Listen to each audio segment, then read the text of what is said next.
अस्सलाम वालेकुम। कैसे हैं भाई साहब? आज मैं आपको इंशाल्लाह ये बताऊंगा ड्राइविंग के बारे में। इधर ड्राइविंग काफ़ी इजी है, लेकिन लाइसेंस लेना काफ़ी मुश्किल है। दूसरे मुल्कों में ड्राइविंग मुश्किल होती है लेकिन लाइसेंस लेना आसान होता है। लेकिन इधर कनाडा में लाइसेंस लेना मुश्किल है, लेकिन उसके बाद ड्राइविंग आसान होती है।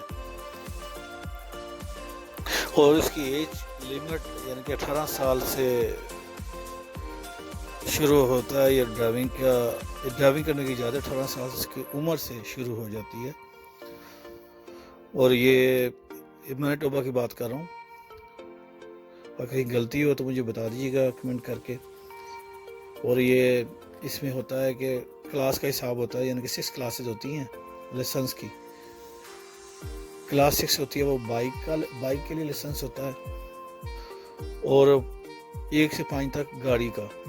5 तो नॉर्मल जो गाड़ी आप चलाते हैं, उसके बाद एम्बुलेंस और स्कूल वैन, स्कूल के बस जो चलाने के लिए, या पुलिस की गाड़ी, उसके लिए क्लास 4 का लाइसेंस। इसी तरह 3 नंबर थोड़ा सा बड़ा, और एयर ब्रेक भी शामिल हो जाती है। 2 नंबर ट्रक वो भी कुछ होते हैं, यानी कि एयर ब्रेक वगैरह। और जो सबसे बड़ा जो होता है 1 नंबर, उसमें बड़े बड़े ट्रक जो आपको नज़र आते होंगे, ट्राले बहुत बड़े, 8 टायर, 10 टायर, 12 टायरों वाले होते हैं, बहुत बड़े होते हैं वो ट्राले चलते हैं, उसकी क्लास 1। और ये है कि आपके पास क्लास 1 के लाइसेंस है तो आप कोई भी गाड़ी चला सकते हो, 1 से 5 तक कोई भी गाड़ी। सिर्फ बाइक नहीं चला सकते आप, बाइक का लाइसेंस ही अलग होता है। और इधर बाइक ज़्यादा देर सर्दियों में सर्दी काफ़ी होती है, तो बाइक तो 1-2 महीने के लिए अगर आपने लाइसेंस लेना, इसलिए अक्सर लोग इसका लाइसेंस लेना ज़रूरी नहीं समझते। और ये आप पे डिपेंड करता है, सालाना इंश्योरेंस गाड़ी की भी कटती है या माहाना आप कर लो। और गाड़ी के लाइसेंस की भी, जो अगर आपको पॉइंट बेहतर होते जाएंगे, आप कोई एक्सीडेंट नहीं करते, हर साल आपको कंसेशन देते हैं गाड़ी के पॉइंट में भी, गाड़ी के जो इंश्योरेंस होती है उसमें भी, और लाइसेंस के जो फीस होती है उसमें भी आपको कंसेशन देते जाते हैं।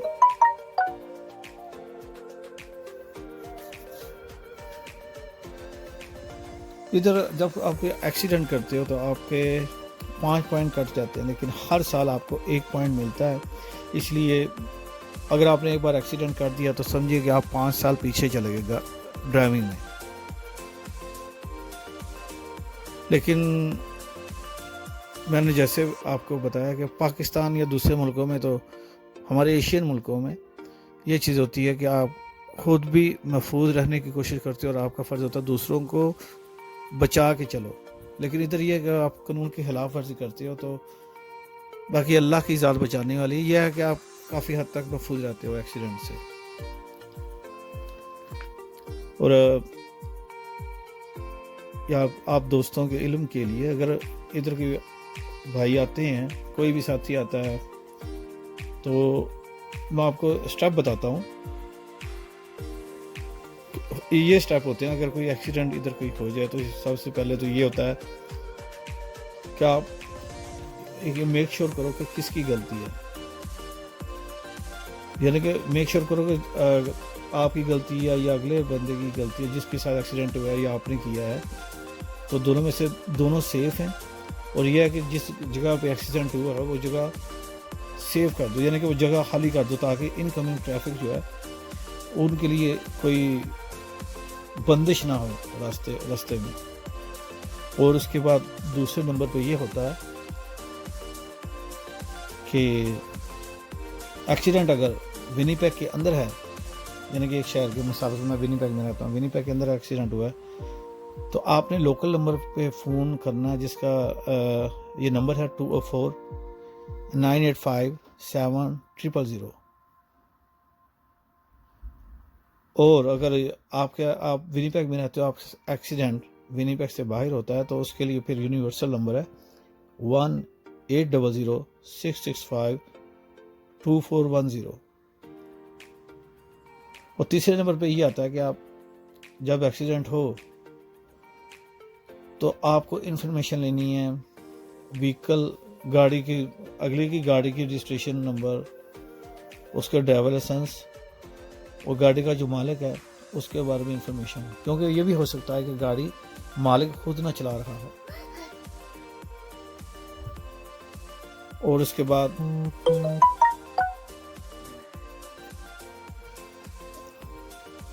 इंफॉर्मेशन एक्सीडेंट कब, कहाँ और कैसे हुआ, और उसके बाद मौसम कैसा था। और फिर आपने ये देखना है व्हीकल और ड्राइवर की डिटेल आपने सारी यानी कि लेनी है, वो दर्ज करनी है, वो आपने अपने पास महफूज रखनी है। और अगर आपका कोई विटनेस मिलता है, कोई गवाह मिलता है, तो उसकी भी इंफॉर्मेशन ले लें, बड़े काम आती है आपकी ये कोई विटनेस हो।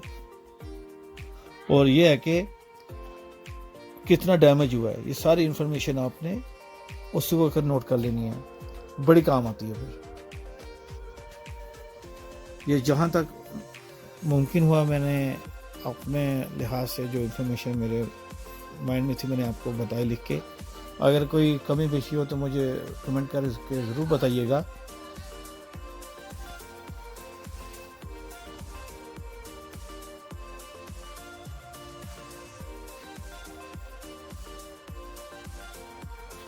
इधर राइट साइड पे ट्रैफिक होती है, जबकि हमारे एशियन ममालिक में लेफ़्ट साइड पे ट्रैफिक होती है।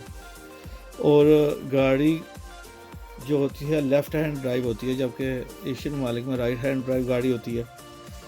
मोस्टली ऑटोमेटिक गाड़ियाँ चलती हैं, जबकि हमारे एशियन ममालिक में मैनुअल गाड़ियाँ ज़्यादा चलती हैं।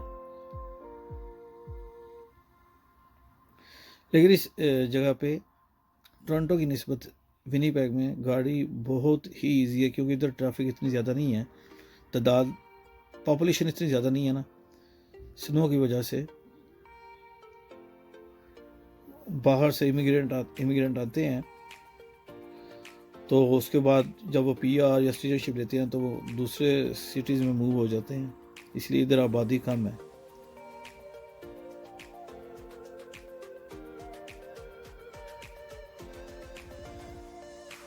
हाँ, एक और चीज़ है, अगर आपको सड़क पे कोई स्पीड, पोस्टेड स्पीड या स्पीड का निशान नज़र नहीं आ रहा कि इधर कितनी स्पीड है, उसका मतलब अगर शहर में आप गाड़ी चला रहे हो तो वो उसका 50 किलोमीटर पर आवर की स्पीड उसकी पोस्टल लिमिट होगी।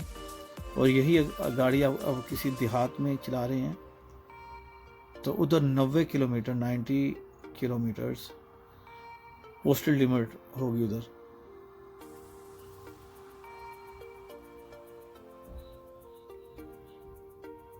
इसलिए तो गाड़ी चलाने में बड़ी एहतियात बरतते हैं कि आप, जैसे मैंने आपको बताया, एक दफ़ा एक्सीडेंट हो गया तो आप 5 साल पीछे चले जाएंगे, क्योंकि आप -5 पॉइंट्स जो हैं वो खो बैठेंगे। और बढ़ने में तो एक पॉइंट हर साल में बढ़ता है, वो भी आपका रिकॉर्ड अच्छा हो तब।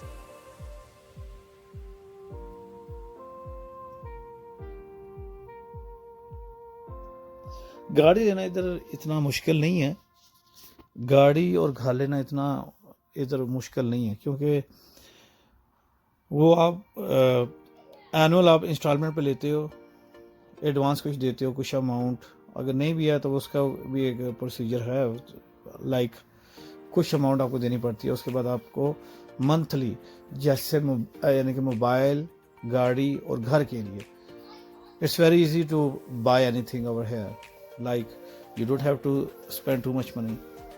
उम्मीद है आपको ये वीडियो पसंद आई होगी।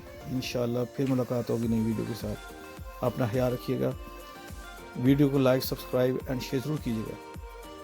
ओके, अल्लाह हाफ़िज़। इंशाल्लाह नई वीडियो के साथ जल्दी मुलाकात होगी।